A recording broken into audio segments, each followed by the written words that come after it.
All right, everyone, it's time to talk about the NFL Anthem protest because right now what's happened is the New York Times puts out an article. The NFL has decided we're going to fine players who kneel. We're tired of this crap. And it boils down to a fiscal issue, trust me. I'll explain a little bit more about that too. They're saying the NFL is kneeling before Trump, but the thing is, this is not a response to Trump being outraged about people kneeling for the anthem. It's a response to a lot of sports fans. Who do you think is more likely to buy their overpriced tickets, to go and then buy a $10 beer, a $15 fucking hamburger? Who do you think is more likely to do that? Let's see. Some hyper-American who wears a red, white, and blue shirt to work every day and who drives one of those trucks that can burn coal, or somebody who lives in a commune with 20 other polyamorous vegan jugglers. Who do you think is more likely to spend money on sports merchandise? This is not so much just be a football fan. There are a lot of people who are football fans that ultimately they don't pay anything to the NFL. Who's more likely to attend a bunch of games and buy the cheap wieners and shit like that? It's probably the former. I understand it's a stereotype. It's not going to be 100% true, but I think 90% of the time that's probably right, okay? The NFL is looking at the situation from a fiscal perspective. They're saying, oh, ticket sales are down. Sports memorabilia sales are down. Oh, the number of people at the games is significantly declining. Oh, people are really upset. Polling shows that the majority of people who watch football at all are pissed off at us. Maybe we should do something about this. That's what it's about. It's about money. This is the same as big tech censorship. There are 2 points of overlap, by the way.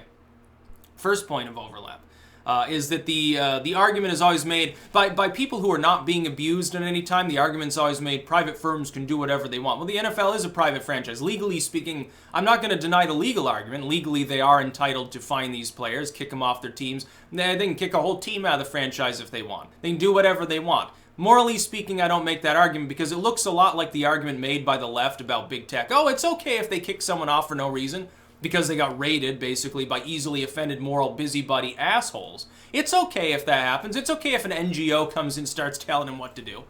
By the way, what's going to happen over the next 5 to 10 years is that a lot of these groups will go defunct. Oh, trust me, you'll see it. It'll be just like the mega churches that participated in the Satanic Bank. The next generation will see them as a laughingstock.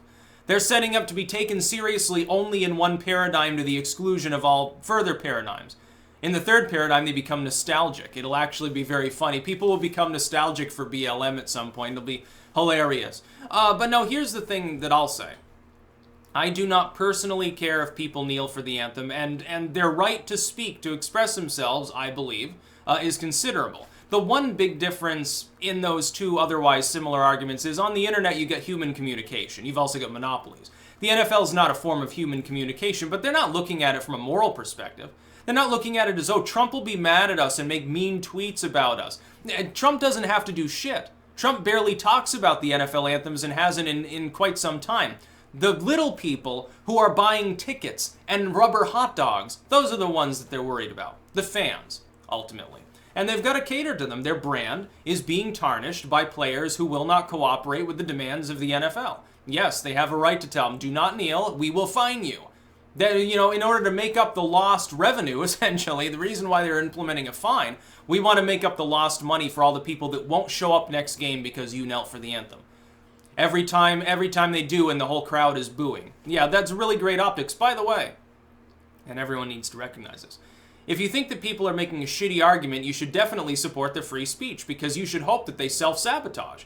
They're being stupid. They're saying dumb shit. They're doing dumb things. When people get together wearing a I hate all men shirt, punching Nazis, and they have like pink hair, and they're like total post-third waiver, and they're like, respect my pronouns. The optics of that aren't great. The average person rejects that argument. I don't personally believe that that's actually mainstream.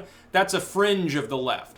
They make a mockery out of themselves. The same thing for right-wing extremists. Yeah, you should allow them a public forum to vent on. Number one, it helps decompress and sort of talk them away from the ledge. Number one, keeps them less extreme, maybe, or less given to violence, because they're not in an echo chamber of other people that purity spiral forever, swirling around a toilet. Number two, it opens them up to criticism. 9/10 of the people that see their argument are going to totally reject it. If they're actually an extremist, and if they're not, well, then I suppose then you shouldn't be labeling them one, and you shouldn't be concerned with censoring them, now should you?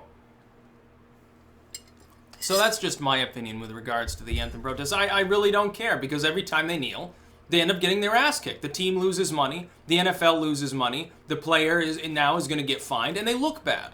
Yeah, good luck getting fucking back on the team. You're there to throw a ball around, not to make political statements. You're not intelligent enough to make a political statement. Yeah, okay, I understand that you have to go to college to be in the NFL. Yeah, on a sports scholarship. Yeah, I got straight D's. Somehow I still ended up in Notre Dame. I wonder how that happened. I wonder how possibly could it be the fact that I can run really fast, that I'm built like a fucking freight train? I think that might have something to do with it. Yeah, the NFL really wants to foist its contracts off on people who are intelligent enough to actually debate them. Okay. Yeah, makes total sense. I'm not saying that that's universally the case, but I mean, come on. Some of these people aren't playing with a full deck, especially after being concussed over and over for several years. And it's got to take a mental toll on people. Yeah, definitely. The NFL has every right to find these players. At the same time, though, I just don't see it as a major issue. Like, maybe it's because I'm not a football fan, really. So I'm not going to go there and, like, boo somebody because, like, oh, you're disrespecting Anthem. The original anthem was Hail Columbia. We should still be using that, by the way. Back then, we were From One Many instead of In God We Trust, and Hail Columbia was our anthem. Did you know that the Star Spangled Banner at the time was just a patriotic song? Yeah, Hail Columbia. Hail Columbia, Happy Land. It's a great song. You might as well make me a Yankee Doodle, the national anthem. By the way, our original slogan was mind your own business. So yeah, people need to do a lot more of that. So does the fucking government. And as for Trump getting involved, it's like, yeah, well, it's an easy political win for him. Yeah, absolutely. What, the left right now thinks it can win. Hearts and minds, the ideological paradigm shift that's going on. They think that they can win that paradigm struggle by siding with people who visibly disrespect the flag, and MS-13, and people who came here illegally, and people who shout and chant about wanting to punch other citizens and how they're irredeemable and stuff. That's not great. I don't think that this strategy, I don't think you've thought this strategy out fully. I think that you've been in an echo chamber too long. You were at the top for too long. The neoliberals were the head of the paradigm for too long. They got really dumb, really inept and corrupt. They're falling apart and they're not going to be able to save themselves. The progressives make more sense. And the progressives largely are the ones doing this. Look, a lot of neoliberals probably scarf down the cheap nacho sauce bullshit and hot dogs and sit there watching fit men hit each other's asses too. So, the manliest sport in the world, lots of spandex. This is basically what it amounts to. No, it's bullshit. It's bullshit that they kneel because it's like you're not accomplishing anything, you're being dumb.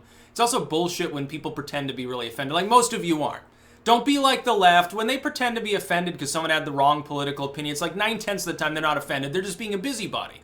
They're bored. They're the equivalent of late 1800s era temperance movement sort of church ladies gossiping about which neighbor is tippling the whiskey in back. It's the exact equivalent. Don't be like that. Don't pretend to be offended about things you ultimately don't fucking care about. You're not at the game. You're not in the crowd booing. You don't have to watch the game if it offends you. Who gives a shit?